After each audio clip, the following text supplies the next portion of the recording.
Praise the Lord. ദൈവത്തിൽ നിന്ന് ജനിച്ചവൻ തന്നെത്താൻ സൂക്ഷിക്കുന്നു, ദുഷ്ടൻ അവനെ തൊടുന്നതുമില്ല. 1 യോഹന്നാൻ 5-ാം അധ്യായം 18-ാം വാക്യം. 1 യോഹന്നാൻ 3-ാം അധ്യായം 9-ാം വാക്യം. ദൈവത്തിൽ നിന്ന് ജനിച്ചവൻ ആരും പാപം ചെയ്യുന്നില്ല, അവൻ്റെ സ്വഭാവം അവനിൽ വസിക്കുന്നു. ദൈവത്തിൽ നിന്ന് ജനിച്ചതിനാൽ അവന് പാപം ചെയ്യാൻ കഴിയുകയുമില്ല. ദൈവത്തിൻ്റെ മക്കളാരെന്നും പിശാചിൻ്റെ മക്കളാരെന്നും ഇതിനാൽ തെളിയുന്നു. നീതി പ്രവർത്തിക്കാത്തവൻ ആരും സഹോദരനെ സ്നേഹിക്കാത്തവനും ദൈവത്തിൽ നിന്നുള്ളവനല്ല.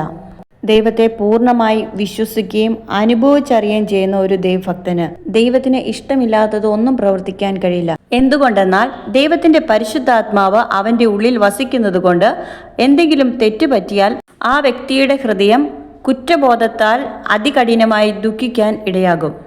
ദൈവത്തിൽ അടിയുറച്ച് വിശ്വസിക്കുന്ന ഒരു ഭക്തൻ തൻ്റെ ജീവിതത്തെ ആരും ഉപദേശിക്കാതെ തന്നെത്താൻ തന്നെ സൂക്ഷിക്കുന്നു. അങ്ങനെ തന്നെത്താൻ സൂക്ഷിക്കുകയും തെറ്റുകളിൽ നിന്ന് അകന്നു നിൽക്കുകയും കൽപ്പനകളിൽ ജീവിക്കുകയും ചെയ്യുന്ന ഭക്തനെ പിശാചിന് ഭയങ്കര പേടിയാണ്. ഒരിക്കലും ദുഷ്ടൻ അവനോട് അടുക്കുകയില്ല, ഒരനർത്ഥവും അവൻ്റെ ജീവിതത്തിൽ സംഭവിക്കുകയുമില്ല.